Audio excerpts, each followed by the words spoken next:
For the next hour, you'll be leaving the Show Me state and entering the Show Me the Money state. So stop what you're doing, grab a pen, and get ready to learn, people.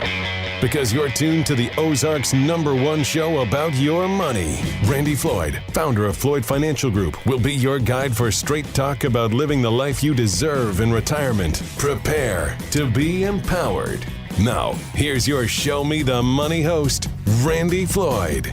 Thank you so much. Welcome to Show Me the Money with Randy and Jake Floyd, the radio show that gives you the straight talk and honest answers you need to help you reach your wealth management and retirement goals through smart investing and careful planning. My name's Jeff Shade, and as always, I'm just here to ask the questions, but the words of wisdom and solid advice come from Randy and Jake Floyd of Floyd Financial Group. First off, Randy, how you doing this fine Saturday morning? Doing very, very well, Jeff. I'm just glad that summer's here and it's getting hot and dry. Hot? I don't know about the dry part. What do you think the humidity is these days? You know, I don't know. It's a little better here of late than it was early on in June, but I'm liking it. It was pretty rough. I mean, I can take the heat, but the humidity is something else for me. Jake, how are you doing? How are you handling the summer so far? You know, I'm doing pretty well. I'm just, again, Randy likes the hot a little more than I do. I'm more of a winter guy, so I like it when it's about 30 or 40 degrees out. Well, anyway, glad to have you here with us today and glad to be back with the fine people of Springfield, Missouri. It is summertime. We got a lot of things to talk about, gentlemen, since the last time we talked. I mean, I keep looking for this recession to maybe ease up a little bit, maybe the market to turn around, but gentlemen, it just doesn't seem to be budging much, is it? Well, in fact, Jeff, to that point, the Fed a couple of weeks ago decided to raise interest rates by 0.75%, which is the largest raise since 1994. Something that they had said basically was off the table and that they definitely were not going to do. But Monday, before the Wednesday rate decision, they got a piece of data that basically inflation had not peaked. You see, all the talking heads had said, well, we've seen the worst of inflation. And then I guess now this is 2 or 3 Mondays ago now, the CPI report came out and showed that inflation has not peaked. In fact, headline inflation is now at another new level, higher than expectations. And so because of that, they had to do what they said they were not going to do, which is raise faster. And so now it kind of begs the question, you know, is any of this even working, what they're doing? We're already seeing bond markets start to deteriorate around the globe. The United States bond market is okay. The mortgage-backed security market is having some issues. A couple of weeks ago, they opened the MBS, which is mortgage-backed securities. So there may be a few people that remember in 2008 that was the base instrument that caused all the problems in 2008. But there's still a very robust mortgage security market out there. And they opened it a couple of weeks ago, and it went no bid, meaning there was no bids on any mortgage-backed securities. The reason that's happening is because the Fed is unloading $17 billion of them a month, selling them on the open market. And so they were buying more than that. And so that this huge reversal has really kind of seized things up there. So really, I don't think this thing's even close to over, Jeff. And, you know, I'm not saying that I know exactly where the market's headed or anything like that, but there's definitely more risk to the down than risk to the up. Jake and Randy, if you own your own home, as many retirees do, and they pretty much are not looking to buy a new car, I mean, really, they're not going to be buying much on credit. We know that interest rates are rising very, very rapidly. What does all this mean to them? Do they really have to worry as much about this as someone who is in the market for a new home or a refinance or maybe having to replace a car, something like that? Well, I think as far as their home goes and their security there, I don't think they have much of an issue. I think that the big thing here is that those folks that are on a fixed income are really feeling the squeeze of all this inflationary pressure that we have here. And so, you know, talking about the recession, and we're going to talk about that more as we go along here, you know, there's people that say, well, we're not in a recession. And I would tend to agree that we haven't hit recessionary pressures yet. And then there are those that are saying, oh, there's only a 30% chance we're going to have a recession. And then there are those that say it's 100% we're going to have a recession. And I'm in the 100% category that we are going to have a recession. We have to right the ship. We have to slow this down. It's kind of like saying, you know, here I am, I'm going down a really steep hill with no brakes, right? No brakes at all. And all of a sudden, by some miracle, I'm going to slow down. Yeah. It's just not going to happen. Or if I run up to just a little bitty hill, maybe a little bit of rise in interest rate, but it's just a short-lived hill, kind of like riding a bike. You can just kind of spin over the top of that. Oh, and then there's another hill on the other side, and we're gaining more speed. We're going to have to get this thing to where they can stop it. They're going to have to kill demand. And so and people are going to say, man, he's lost his mind. What's wrong with him? Here's the thing, you guys. We have got to get things back to normal. We're running out of control, and we just have to get things back there. And so some of the things that we're going to be looking at and that we should talk about here, there's basically 3 or 4 things that's going to really help us to curtail the rising prices and slow things down and also help bottom the market are 3 things: earnings, public sentiment, and basically the core costs that people are having from the producer side as well as the consumer side. So, we probably should talk about each of those things just a little bit. All right. So earnings, public sentiment, and the cost of things. For those people who are feeling the pain, and, you're saying that we're not in recession, but we're headed for recession. I mean, how do we know the difference between recession and just high prices? It certainly does seem to me, and maybe it's just my age, that things are worse off than they've ever been. At least it seems to me in my lifetime. What do you guys think? So think of a recession this way. Do you remember, Jeff, when we were in school, all of a sudden, we would stop work and we would get a recess, right? Yeah, and that's really the same thing in the economy. And during recess, no work got done. It was all play, right? And so basically what's going to happen here at some point, we will hit a point to where people are not going to have money in their checking accounts. They're not going to be able to go out and borrow anymore, or they're certainly not going to want to. And those that are creditworthy won't. Those that have cash are going to say, you know what, this stuff is just too high priced. I'm not doing it. I'm not paying it. And that's when going to be the start of the recession, and that's when things are going to start to cool off a little bit. And that's when we're going to see, okay, people are going to get laid off from work. Jobs are going to get hard to find. It's going to turn back around to where, for a while, labor, the employee, has had the upper hand on their employers. And that's going to change, and it's going to go back to where it needs to be a mutual respect, and that is neither side needs to be saying, well, you're my employee, jump higher for the same pay, and then the employee shouldn't be saying, well, pay me more for less production, because at the end of the day, production is what there is, and that's what makes an economy. So when I talk about earnings, I'm talking about more not earnings of employees and what employers are paying, but I'm talking about earnings in the stock market based on the ability of the client or the general public, if you will, to go out and purchase goods and services that drive profitability for companies. So as we get a lid on pricing and things kind of recess a little bit and everybody gets readjusted, we're going to see that earnings by corporations are going to come down, which is going to force the market down even more. It's been said here recently by a couple of guys that are very smart, much smarter than I am, have much more experience and a lot more information behind them, that the S&P multiple may have to go to a 12 times multiple, meaning stock price divided by earnings equals 12. So the price earnings ratio is something that right now is about 18 times, and we're looking for a 12 times to probably reach the bottom of the S&P. So that would imply that the market would go down another 33%. So, Randy, you mentioned earlier when the public begins to push back, that is when we're going to be in recession. And we were talking before we went on the air today that I guess I've started my own recession because I picked up a box of tissues in the supermarket. And I said, no, I'm just not going to do that. I put that box of tissues back and said, I'm not going to pay that for that. I go by the gasoline station, I see the prices, and I go, no, I'm just not going to do that. I'm going to stop driving as much. I'm going to start walking more, riding my bike, and so forth. How long before the public really begins to push back, or can the general public do that sort of thing that I'm doing? And do you think that they will?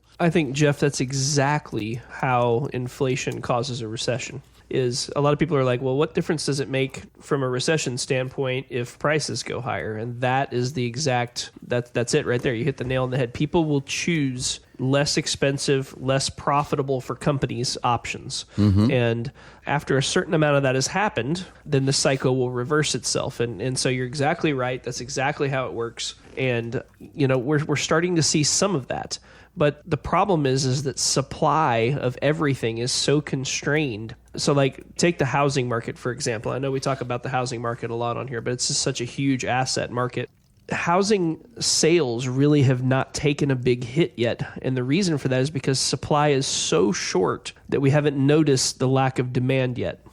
If we had an even supply and demand housing market, housing sales would probably be off 50 or 60% at this point. But because it's been so skewed to lack of supply, we haven't seen it yet. But we are starting to see more for sale signs in yards. Listeners out there, think about this when you're driving around the next time. Look around and look at how many real estate signs are in yards now. I was joking with my wife actually over the weekend. I said, do you think a lot of the companies that make signs for realtors went bankrupt over the last 3 years? Because there basically were no signs because the houses were sold before they could even get the sign in the ground. And so now you're starting to see signs in yards, which is showing you a more even displacement of supply versus demand. And so eventually we will get to the point where supply will far outweigh demand. And that's part of our base case for this recession is that, housing is just not going to be able to continue the run it's had. Yeah, and I have noticed, too, that in some of the real estate ads that I look at, too, there are occasionally some drops in the prices of houses. Right. Maybe things are going to be going back the right direction. For those people who are looking to tap equity in their houses, maybe they're thinking of selling their homes, getting a little money out and moving someplace smaller. This is really going to be a big problem for them, isn't it, in that these interest rates have risen so high? Yes. And so I think what people are going to find is they're going to go to their banker and say, hey, let me get a pre-qualification letter. And during that process, they're going to notice that the interest rate is 6.3%. Yeah. And they're going to be like, I'm sorry, how much? And the payment is going to be so massive compared to what it has been at 3% that's just going to put the kibosh, so to speak, on the whole thing. They're going to be like, well, I guess we can't move. Yeah. And that is going to happen more and more and more and more. One of the things Jerome Powell said during his latest speech is he said that first-time home buyers are likely going to have to wait a cycle. Mm-hmm. And so there was a big buzz in the news media. It was like, what does that mean? And I was like, how can you not know what that means? It means that they can't afford it right now. And they're going to have to wait for housing prices to come back down, for interest rates to come back down before they're going to be able to pull the trigger. And again, it's a relatively new thing that people are entitled to a house. Back in the 80s, you used to have to save money to buy a house. Mm-hmm. Now it's like, I'll get a loan for my down payment, and then I'll get a loan for the house, and 6 months from now I'll remortgage it and get $50,000 out and pay off my credit card debt. Right. The piggy bank mentality of using the house as the piggy bank has hit its high point, and there's nowhere to go on that but down. And so there's been a lot of people for the last 20 years, and we see them every day in here when they come in to retire, and they're 65, but they still have a mortgage. Why? Because they refinance their house to pay off credit card debt. They refinance their house to pay off this or that or whatever. The house cannot be a piggy bank now because of interest rates where they are, which is going to really hurt spending. And you talked about credit. We're going to see, we're already seeing a lot of revolving credit being used up, but we're going to see a lot more. And eventually people are going to run out of money to spend, which will also eventually put an end to the inflation. Yeah, these credit card interest rates are going up as well, too, and I've always thought of credit cards as simply just a convenience. Maybe I'm just old-fashioned, Jake and Randy, but I've thought of it as a convenience. Listen, I can buy this right now with this little piece of plastic, but when I get home or within the next month, I'm going to pay this off. It's just a substitute for cash, but I guess most people don't think that way. You're listening you still have to pay for it? Yeah. I imagine that. I've got this odd mentality that when I buy something on credit, I still have to pay for it. It isn't free, or I'm not going to finance some meal at Olive Garden or something like that for 5 years, like a lot of people do. You're listening to Randy and Jake here, and of course our show is called Show Me the Money. We're glad to be with you every Saturday morning right here on the radio. Once again, I think probably the best way to combat what's going on is to have some sort of a plan. And right now, with this high inflation, the cost of getting a plan with Randy and Jake remains the same. It is zero. Not going to cost you a thin dime. All you got to do to get yours is to call 417-889-7233, or better yet, go to the website and request your complimentary consultation with Randy and Jake right there. It's FloydFinancialGroup.com. Time for a break, gentlemen. We'll be right back with more of our show right here on 104.1 FM KSGF, where Springfield comes to talk. Ready for a heapin' helping of some more real talk? Thought so. Here's another serving of Show Me the Money with your server, Randy Floyd. Welcome back, everybody. You're listening to Randy and Jake Floyd. This is Show Me the Money, and we're going to continue on the segment we had before, how to weather a recession, and hey, are we headed to a recession right now? Yeah, it just depends upon who you ask, Randy and Jake. And if you ask me, I don't think we're in a recession yet, but I do see it on the horizon. Let's talk about public sentiment. I mean, I know the public is kind of fed up with things, but when we talk about public sentiment, we're talking about how people feel about the market and so forth. Elaborate on that just a little bit for us. Sure. The way people feel about things affects how they react, how they respond, and what they do. So, this morning I got up, I had a really good night's sleep. And so I got up. Lisa woke me up at 4 o'clock and said, hey, it's time to get up. And I said, okay. So I got up. I went in the other room. We made a little coffee like we usually do. I felt pretty good. I put my running shoes on, and I went out and ran a 5K and felt really good about it. Now, I can't tell you that every morning when I get up and go out for my run, that I feel good about it.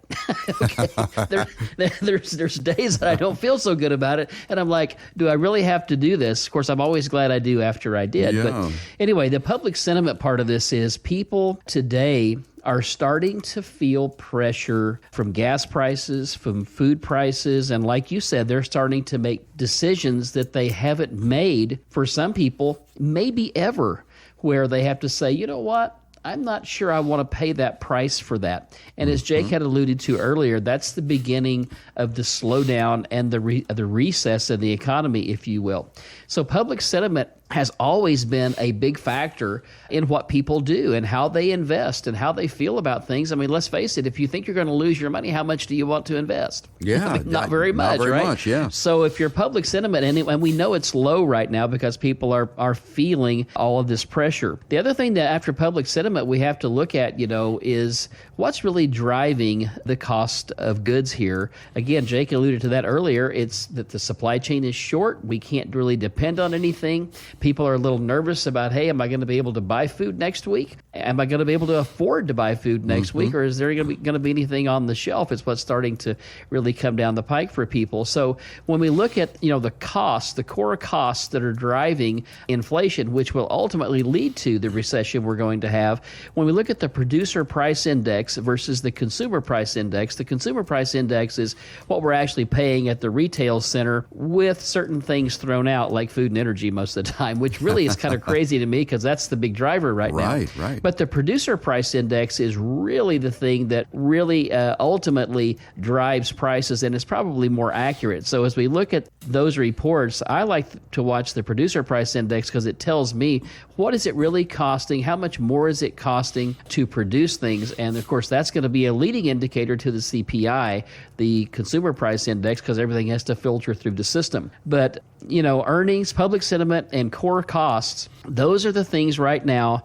that we need to be watching to really determine where this market is headed and how deep the recession is going to go. I think a lot of people too, Randy, may or may not know that PPI or producer price index has been running higher than CPI, which is kind of a curious thing because if it's costing the companies more to get and produce everything that they're selling, why would consumer price index not mirror the producer price index, right? Because at least as a percentage, it should mirror. And the reason why is because companies have not passed through the full cost yet.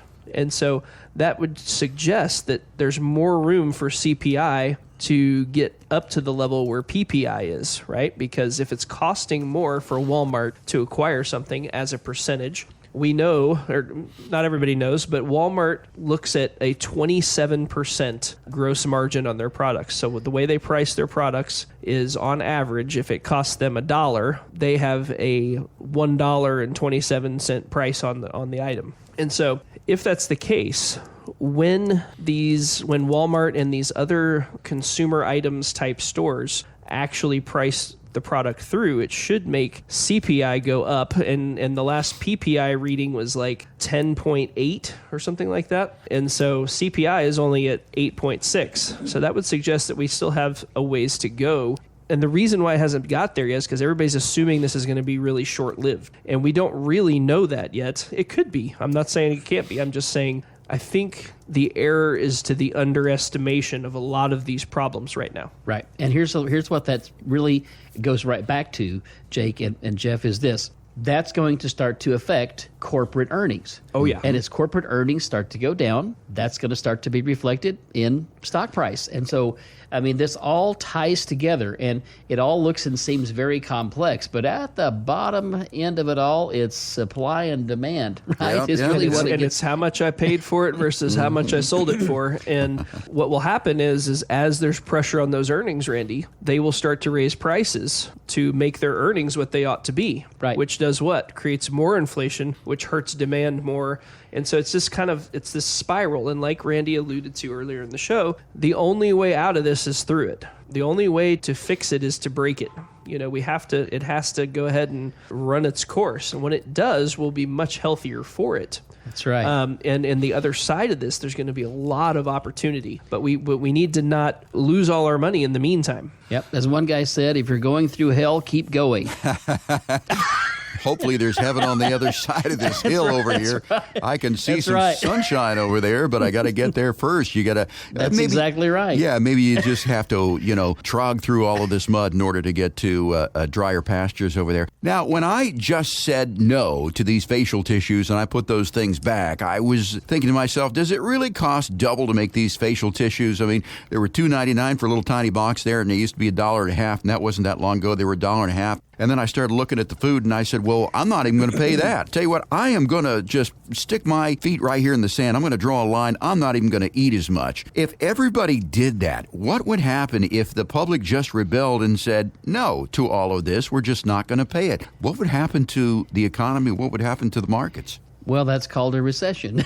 That's exactly said it. before. And that's what's going to happen. And it's what needs to happen to let the supply chain catch up, to let everybody kind of reset and, figure out and right the ship. I mean, again, to get control over costs. Right now, part of the problem is every time a manufacturer goes to buy raw product or raw material, it either costs more to transport it or it costs more to get it because it's in short supply, which gives them more raw cost. They have also higher labor costs that they have to pass along. Then they got to ship that again, which has more shipping costs than it had before. And so here we are, right? I mean, it's just a spiral. But here's the thing, and I know we've been on this quite a little bit here, but here's what I want people to know. That we will get through this. Oh, yeah. We will. And on the other side of this, it's going to be a really good time. The most important thing that people can have right now is a plan.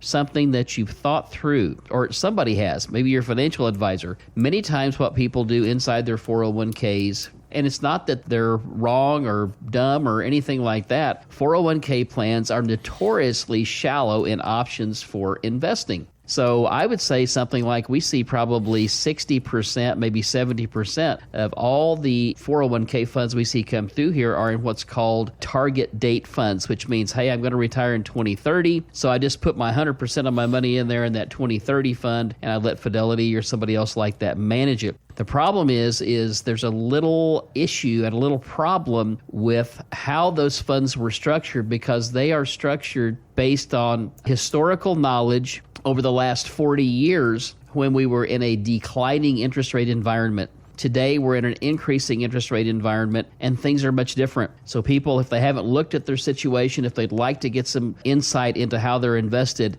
they should give us a call here, 417-889-7233, and schedule an appointment to come in and sit down and talk with us. We're happy to kind of show you where you are and why certain things might not be good investments right now. I mean, every investment is good at some point. Every tool out there financially is good at some point. It's just that you got to have the right tool for the right time. And the thing about the right tool for the right time is, Jeff, the times, they are a-changing. Oh, so absolutely. we got to always be ready to pull out the next stop over here and change how the assets are managed and where that money goes. Randy, Jake, if people are thinking about retiring right now and maybe they don't have time to get over that hill to those greener pastures, it's, for one reason or another, they just have to retire in the next year or so. Maybe it's health, maybe it's something else. Is there hope that they can weather this storm and that they can make it to those greener pastures with your plan? Absolutely, they can do that. We have people retiring every week right now, Jeff, right through this. And just like when the pandemic came, we had the same thing. Back in 2007, 8, and 9, we had people retiring right through the middle of that. Early 2000s, I was helping people, set up retirement incomes and do all that stuff just like today, doing estate planning, all the work that they needed done, tax planning, all those things for the last 22 years have been getting done. And the bottom line is, we can get people retired. We can keep them safe. We can help them get to the other side of this. And what I always say is, and this is no different, is once we get to the other side of this, we will run the market up again. Everything will get good. We'll have another really good time. And for those people that are structured right and have a plan, they're going to get well and live happily ever after. Well, I hope so. Let's put things into perspective here. When you think about the tough times that America went through during World War II, the 40s, those were really tough times, but they were followed by the 50s, one of the greatest eras of prosperity in this country. And after all, Randy, it produced you and me. So those are some pretty darn good times there. We got through COVID and we saw this great market on the other side of that. So there is hope that we're going to get through this. But I think, again, as you said, the key is going to be a plan. Speaking of which, if you're listening to this broadcast with Randy and Jake and Show Me the Money, you do not have a plan right now. Why do you not have a plan? It's not going to cost you a thin dime to sit down with Randy and Jake, ask your questions. Do something to make yourself feel better about going into retirement. Call 417-889-7233 to get your plan, 417-889-7233, or go out to the website and check them out there at FloydFinancialGroup.com and request your plan from there. It's FloydFinancialGroup.com. You're listening to Show Me the Money. We'll be right back with more of our show after this right here on 104.1 FM KSGF, where Springfield comes to talk.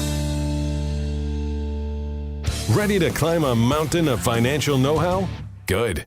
Because it's time for more Show Me the Money with your financial Sherpa, Randy Floyd. Welcome back, everybody. This is Randy and Jake. You're listening to Show Me the Money, and in this segment, we're going to be talking about wealth preservation versus income. And Randy, wealth preservation and income maximization, they're actually two very different things. What are the key differences between wealth preservation and income maximization? Well, that's really a very large question that we just asked there, those two pieces right there.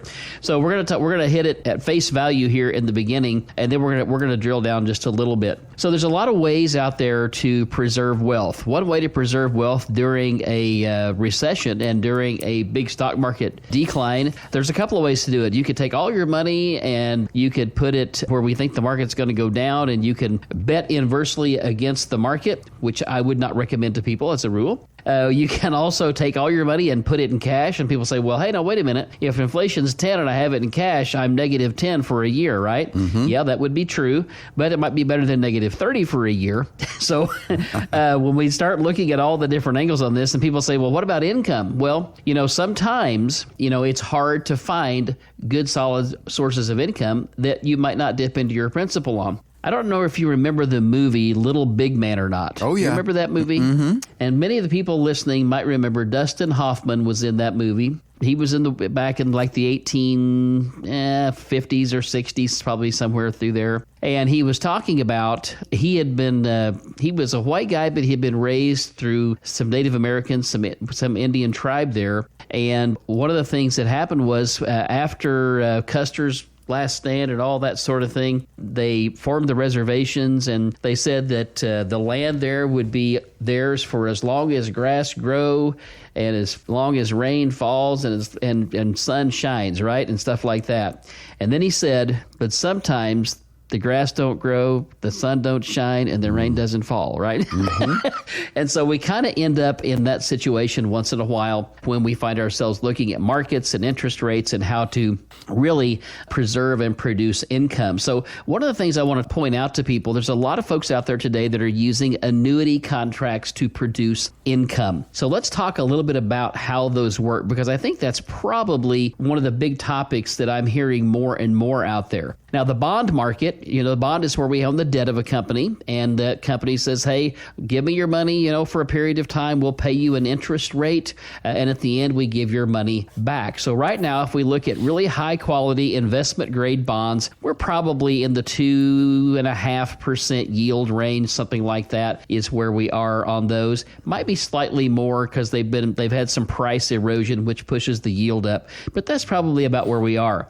Now, I don't know about you, Jeff, 2.5% 2.5% is better than, nothing, but it's hard to live on a 2.5% income stream. And that means if you got $1 million, you're collecting $25,000 a year, $2,000 a month roughly. I mean, that's still pretty slim pickings, So today there are these income annuities out there that say, hey, here's what we'll do. Will you give us your money and we'll pay you a 5% income stream? In fact, we'll even guarantee, if you got a few years before retirement, we'll even guarantee that your income balance out there will go up by a factor of maybe 7%. What they didn't tell you is that 7% that they paid you for that 3 or 4 or 5 years, the only way you get it out is 5% per year, which takes 20 years to get it out. Well, if you're 75 when you take one of those out and you're getting a 5% payout, that means if you don't live to 95, you don't get all your money out. Mm-hmm. So there's a couple of problems with that. And the only way you get it out is to withdraw it that way, because what's going to happen is many times those products are set up to derive income only. And the problem with that is they're going to spend your principal dollars down really quickly.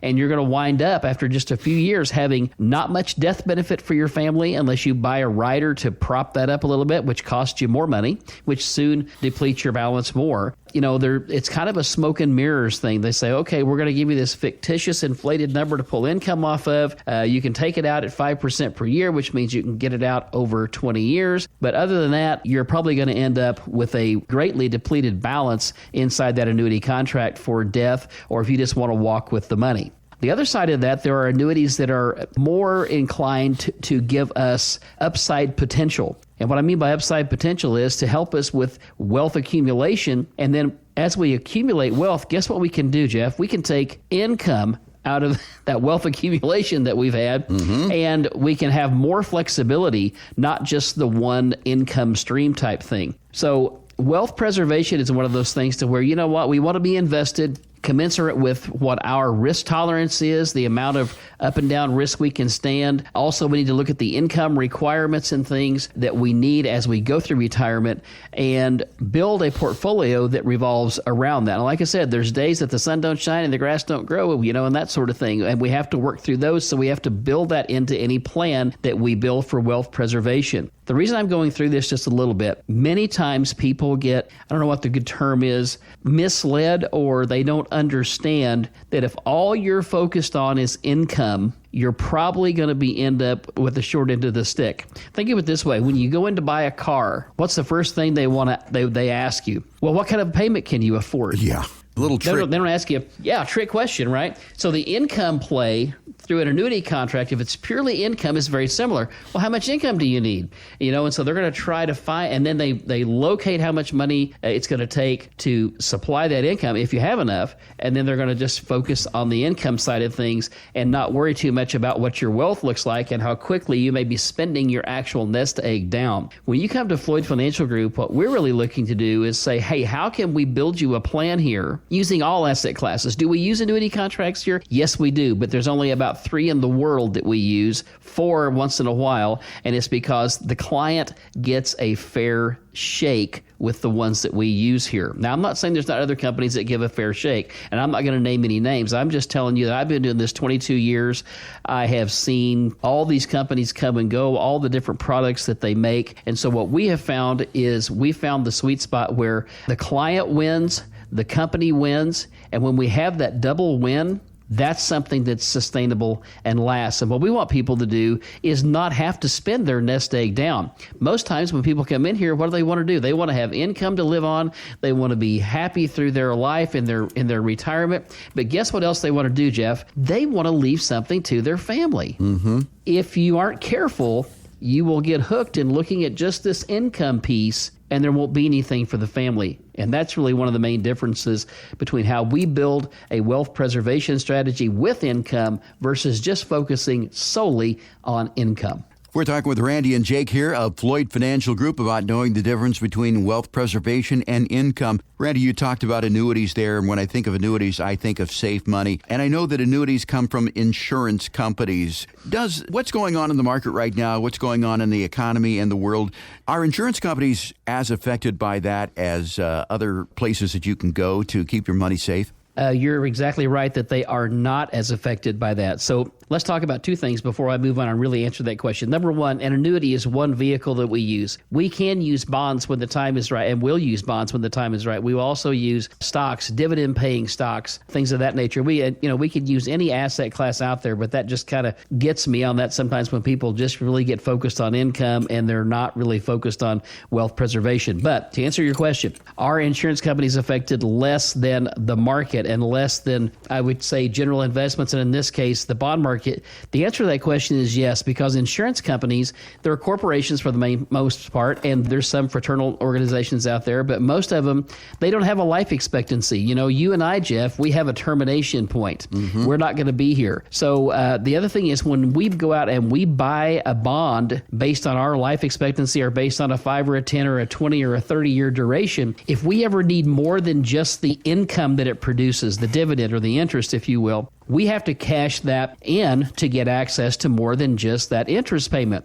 Now, when we do that, if interest rates have gone up, we're going to have to sell our bond at a devalued amount. If interest rates have gone down, we're going to be able to sell that at an inflated amount or a higher value than what we paid for it. So the insurance companies, they don't have a life expectancy. When they buy and hold for the whole term, whether that be 10, 20, 30 years. And they also buy these things knowing full well what they're going to yield, and they work that into their cost and their revenue plan. They build that in from the get-go, and because they're not going to change and move anything there, they have almost complete predictability. Now, they don't just have one bond. They have thousands and tens of thousands of these bonds that are set up out there. And one of the things that we look at many times is, hey, let's look at this insurance company's investment portfolio and let's see what their chances of default might be, or what's the chances of the underlying bonds that they hold.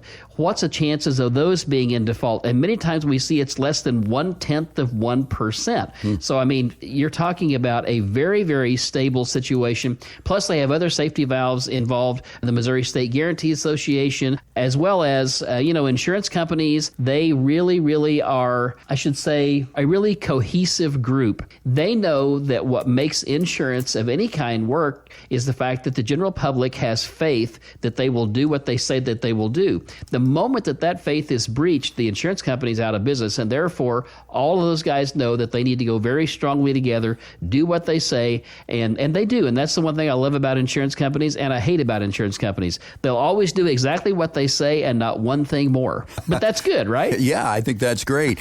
You're listening to Randy and Jake of Floyd Financial Group. We're talking about the difference between wealth preservation and income. If it is something that you want more clarification on, maybe you have specific questions for Randy and Jake, again, offering the opportunity for you to sit down on a one-to-one basis with no cost, no obligation, and most importantly, no judgment at Floyd Financial Group. To get your complimentary plan, call 417-889-7233, 417-889-7233, and as always, you can go out to the website. I highly encourage you to do that. And check out the firm at FloydFinancialGroup.com. It's FloydFinancialGroup.com. And while you're there, make your appointment with Randy and Jake to sit down and ask your specific questions to put you on the road to a very nice retirement. It's FloydFinancialGroup.com. You're listening to Show Me the Money. We're going to take a quick break. We'll be right back for the final portion of our show right here on 104.1 FM KSGF, where Springfield comes to talk. People of the Ozarks, step away from the fishing pole and prepare to be shown the money, because we're back with more Straight Talk with Randy Floyd. Welcome back, everybody. This is Randy and Jake. You're listening to Show Me the Money, and in this segment, we're going to be talking about, hey, how can we prepare for this recession that I'm telling you guys is coming? Yeah, and I mean, I guess, Randy, we're going to listen to you, because I was sitting on the edge of my seat here thinking that, well, maybe it's not going to happen, but you're saying, hold on, it's definitely out there. Is that what you're saying? I just don't see any way around it, Jeff. I mean, eventually people are going to run out of other people's money and PPI money and stimulus checks, and then they're going to have run up all the credit that they can. And when that day comes, and then they have to start deciding between, do I buy this extra thing or this or that, or do I put gas in my tank to get to work, or do I eat, or do I take my medication? That's when things are going to get tough. That's when the rubber's going to meet the road. Well, I think the general consensus is that if a recession isn't here, it's going to be very, very shortly. So let's talk about how to prepare for a recession. The first thing, I guess, is to sort of reassess your risk tolerance. Absolutely. We've been seeing this over the last year, where people had stocks that they had purchased during the pandemic that rallied 50%, 100%, some of it as much as 500%. Those things have all now come back down to earth because as Jerome Powell cut off the money supply, started to raise interest rates and all that, and the money dried up, and these companies weren't profitable before, and now they're probably never going to be profitable. People said, I don't think I'm willing to hang on for this ride. And so all that money has come back out and has been reallocated to someplace different. So really your risk tolerance, during COVID-19 and all that, we could look at technology and say, well, that's the theme. Stay at home. What's going to work for that? And sure enough, money flowed there. And then all the stimulus checks came in and that added more money that flowed into those things because we had a lot of new investors through the Robinhoods, the Betterments, and all those different online investing setups. But the air's come out of a lot of that, and it's been trying to go back to companies that make sense, right? That can actually, gee whiz, make a profit. That's kind of what a public company is supposed to do, is make a profit and, benefit the shareholder. Profit? What's that? Yeah, there's an odd word there.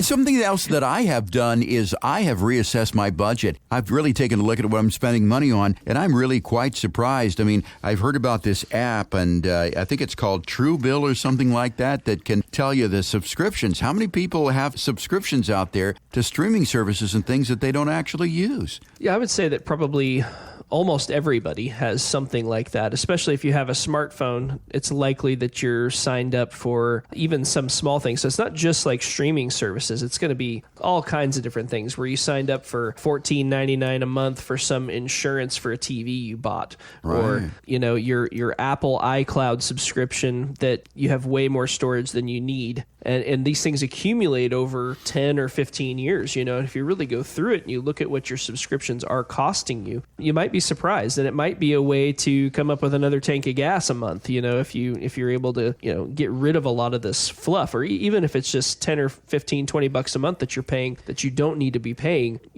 I think it's kind of comical that that's become a thing where you need something, you can't even keep track of all the crap that you're subscribed to. Yeah. And myself included. I'm not pointing the finger, but it's kind of funny, but at the same time, it's needed. And as we go into a recession, a penny saved is still a penny earned. Right. And, if we're saving that money, that can be really useful looking forward. Well, it may be the difference, you guys, between ramen and meat. Or